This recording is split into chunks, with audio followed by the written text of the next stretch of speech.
వికారాబాద్ జిల్లా పెద్దమూల్ మండలం గొట్లపల్లి గ్రామంలో ఉదయం గుర్తు తెలియని యువకులు గ్రామంలో తిరుగుతూ కాంగ్రెస్ ప్రభుత్వం అందిస్తున్న 6 గ్యారంటీలలో ఒకటైన ఇందిరమ్మ ఇండ్లను ఇప్పిస్తామంటూ మహిళలను బురిడి కొట్టించేందుకు పూనుకున్నారు.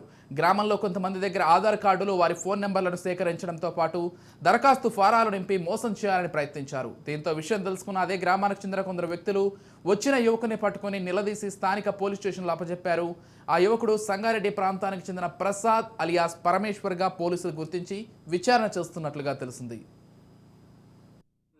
ఇండ్ల అప్లికేషన్లు ఇండ్లు ఎవరు ఏవి ఇప్పుడు మన కాంగ్రెస్ పార్టీ ఇండ్లు రాయమన్నారా?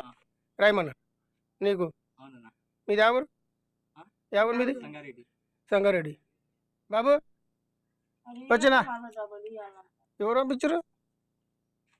నీకు ఎవరు పంపించారు? ఎవరు ఇచ్చారు నీకు ఆర్డర్? అదే అట్లా కాదు, ఆర్డర్ ఎవరిచ్చారు? ఆర్డర్ ఎవరిచ్చారు? ఏ రాజశేఖర్? ఏ రాజా?